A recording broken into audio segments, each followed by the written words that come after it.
Hello and welcome to the Anorak Review Show with your host, the Anorak. Gorillaz.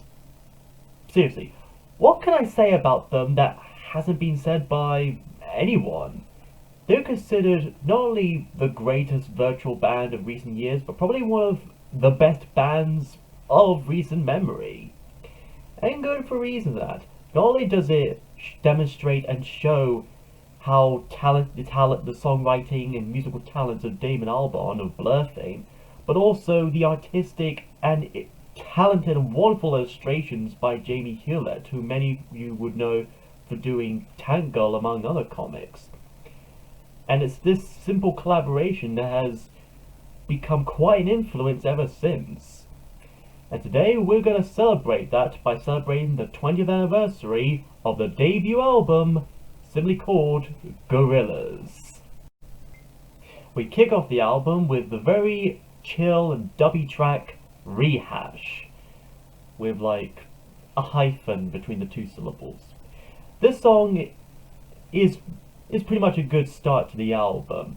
It's a very, like I said, it's a very chill dubby kind of track with very simple lyrics like the sweet sensation, it's the money or stop.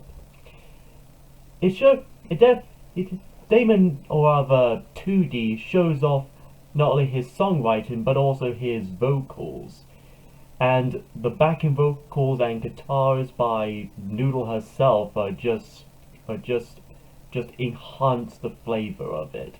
It's a very gloriously upbeat start to the album. But while Rehash does a good enough job at starting off the album and there go introducing the world to Gorillaz, it's the next song, 5-4, where things really start to kick off already. This is where the easygoing sound really kicks off. It still has a bit of that Blur vibe, at least like late 90s Blur vibe, especially with the guitar and 2D's very forceful vocals.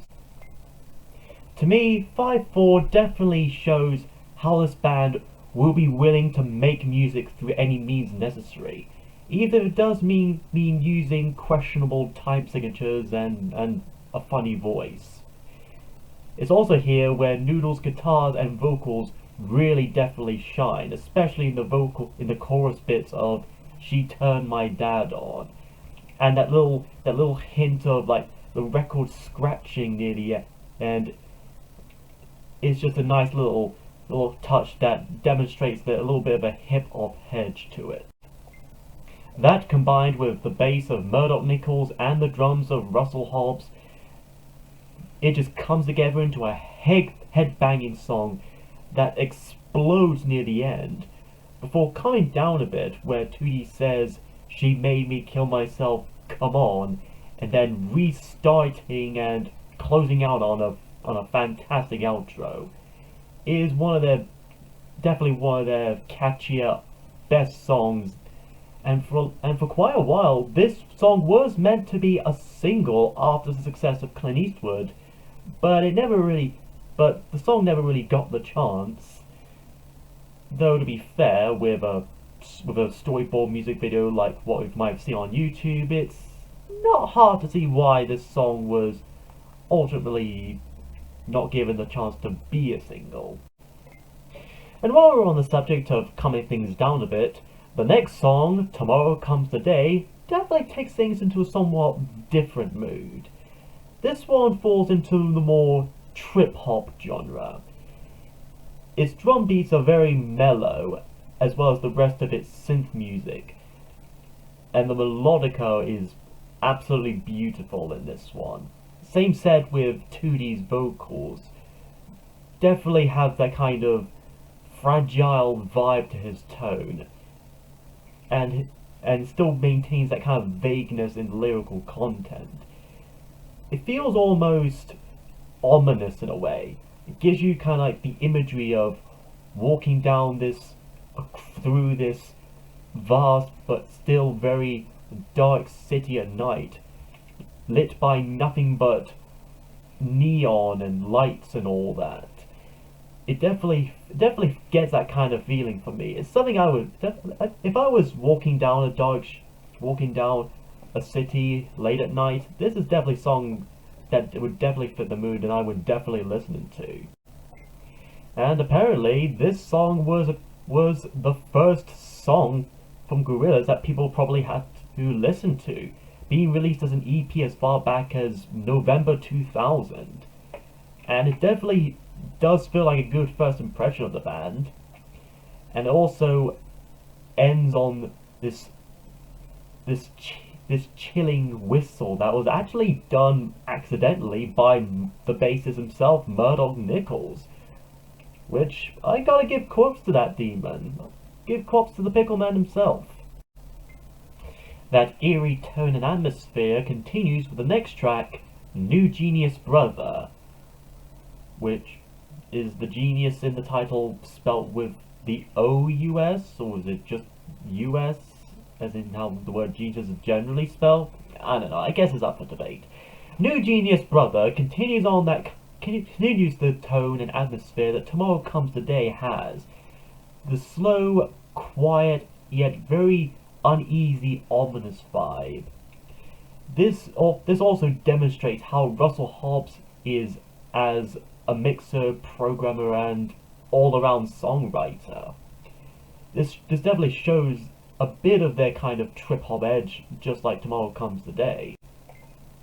This is also where 2D really does show off his trademark falsetto, with a bit of a cautious tone, at least a tone to his lyrics, with words such as, "Don't trust people you meet," "The river ain't so deep," and apparently he did that as a kind of response to Murdoch, and knowing what he's like, can't really blame the poor blue-haired man.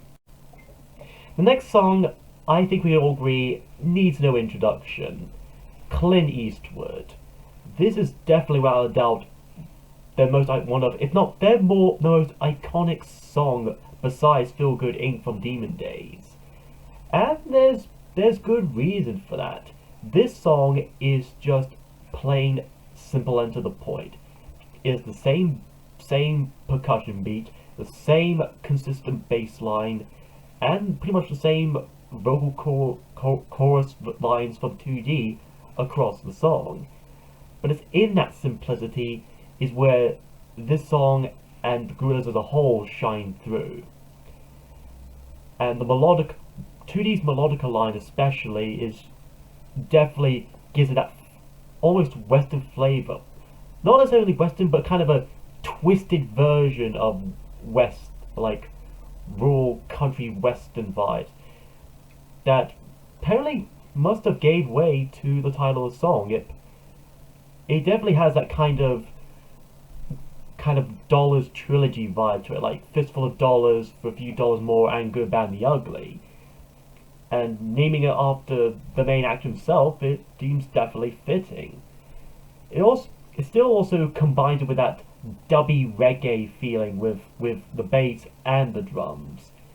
And of course, the raps from Del the Funky Homo Sapien are just epic.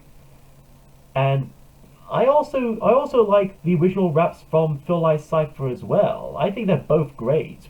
Whichever you think is the better rap is up for personal opinion, but I enjoy them both for adding their own style to it.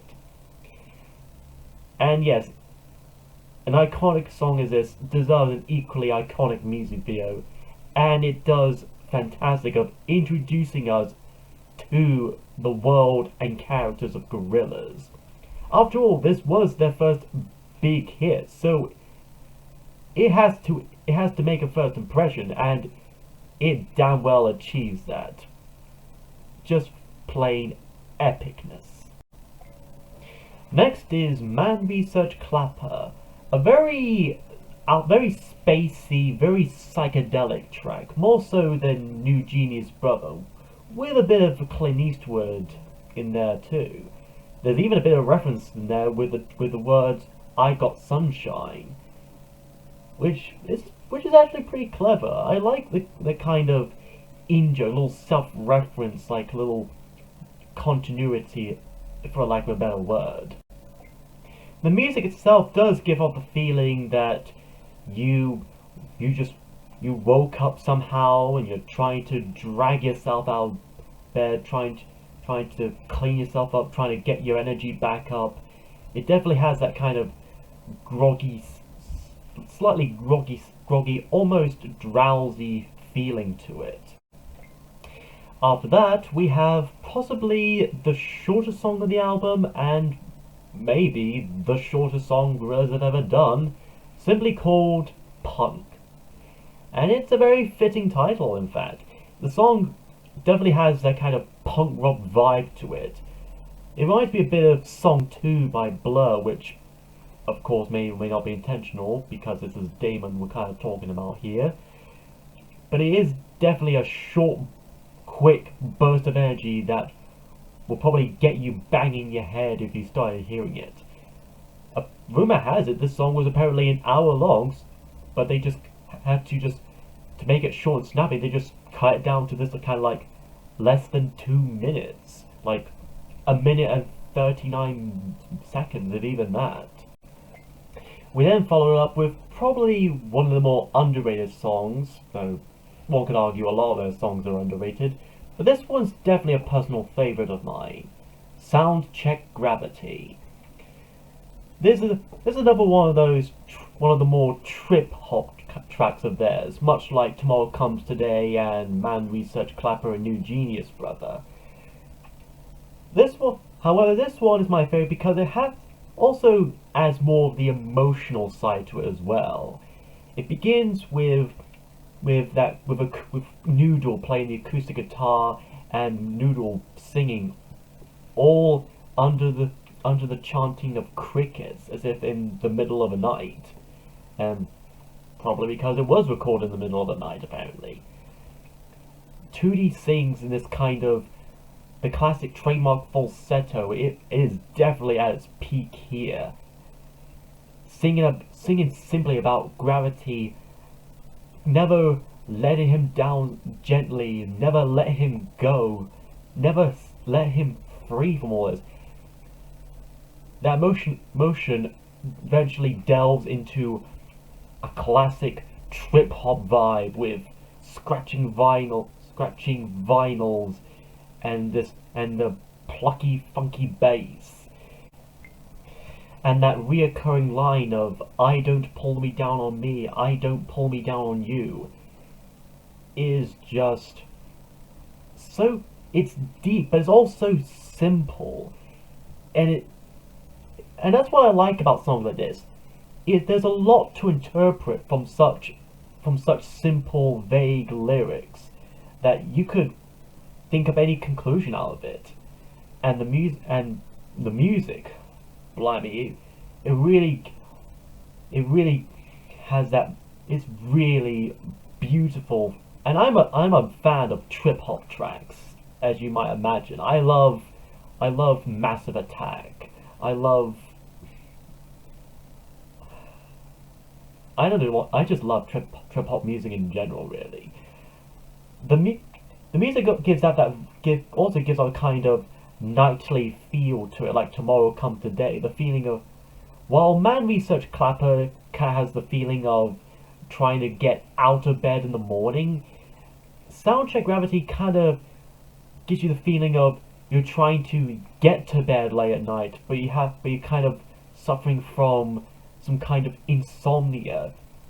You wanna sleep softly, not exactly hard asleep, but just softly. And the music definitely, the lyrics kind of give way to that. I think that's how I would interpret it. But while Soundcheck Gravity may be one of my personal favorites, the song that follows it, Double Bass, is one I'm personally mixed on. On one hand, it is definitely one of Gorillaz' more experimental tracks, to say the least. And there's a lot of it that you could get used to and enjoy, but on the other hand, it's not a song I would listen to kind of jump to listen to by my choice, unless I was to listen to the album as a whole. The song is has a kind of anxiety to it.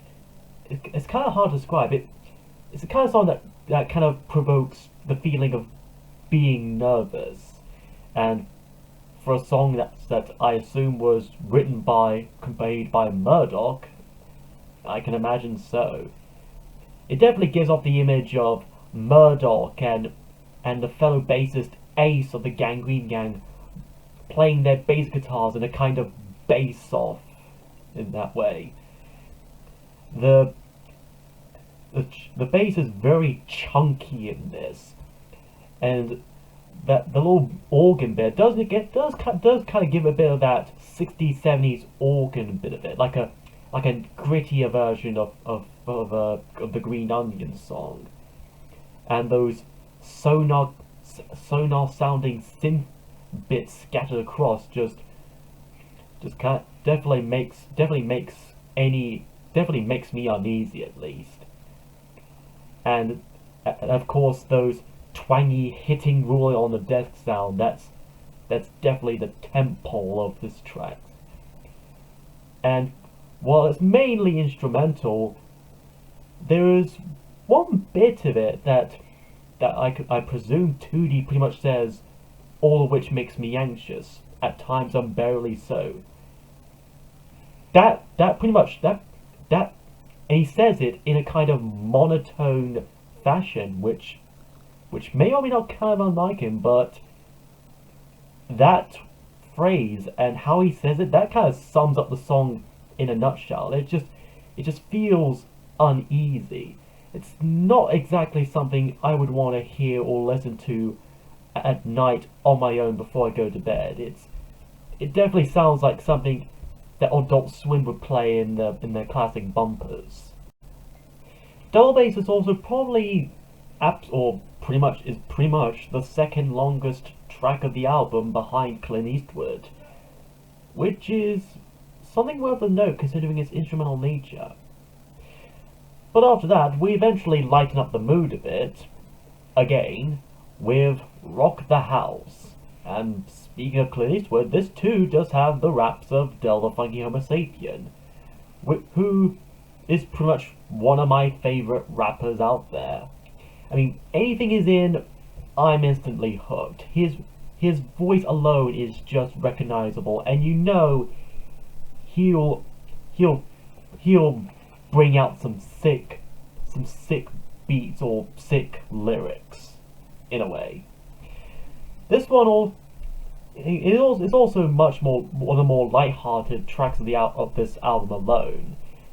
Most of it is from the very simple saxophone sample, which gives it that kind of 60s-esque jazz feel to it, which is supposedly fitting since the original saxophonist of this, the late John Dankworth, had adapted it from a movie from the 60s he did the music for called Modesty Blaze. So do with that, I suppose.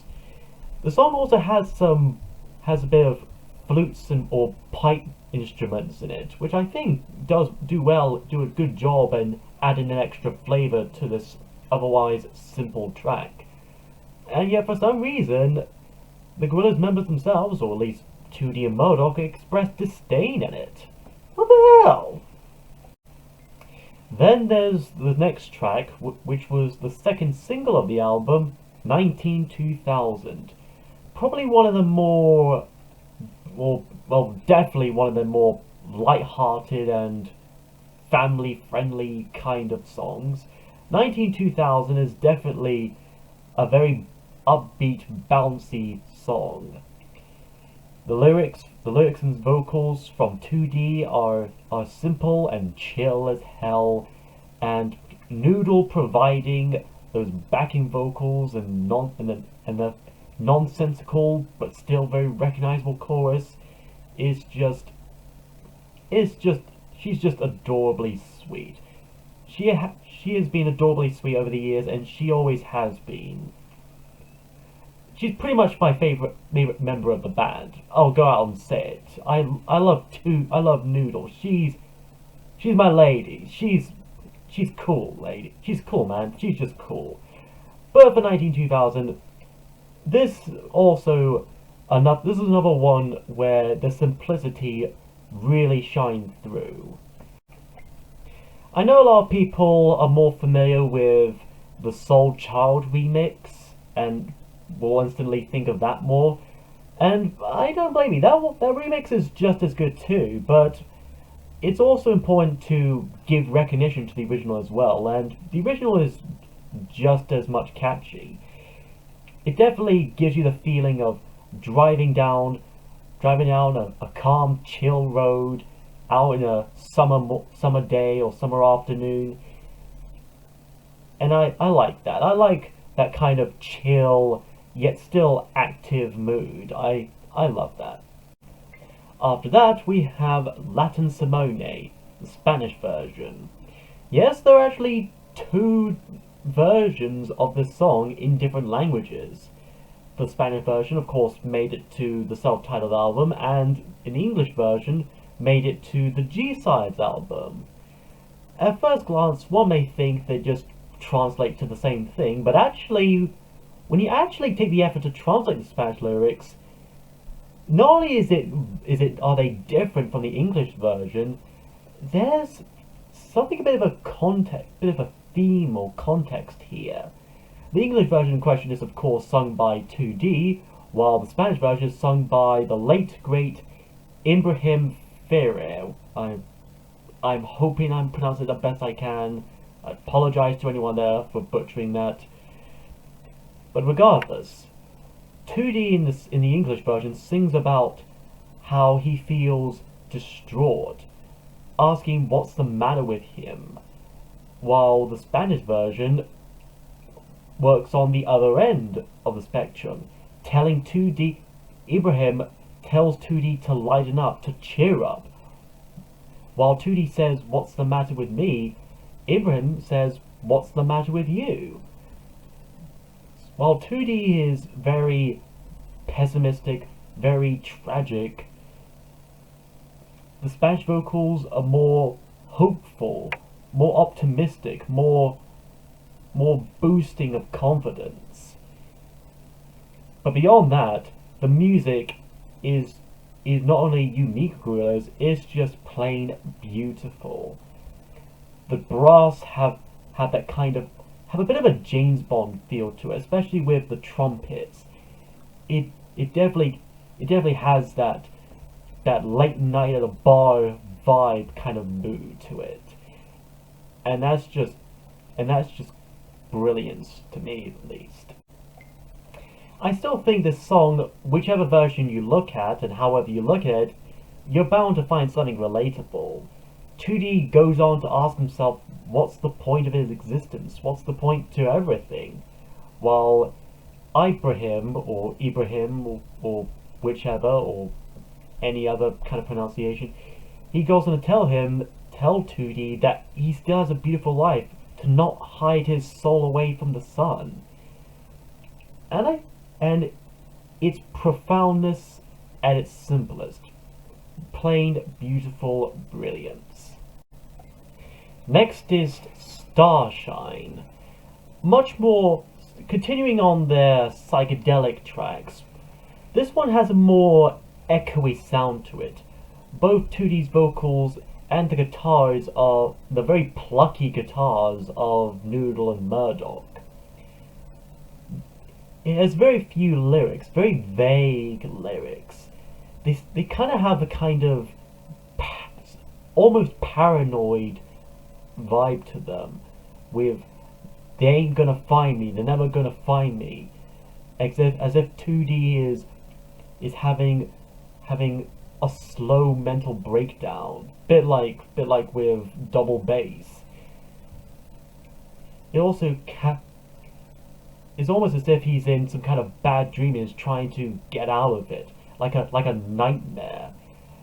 And the music does definitely complement that kind of uneasy, almost uncertain feeling, like you don't know if you're gonna make it to the end or not.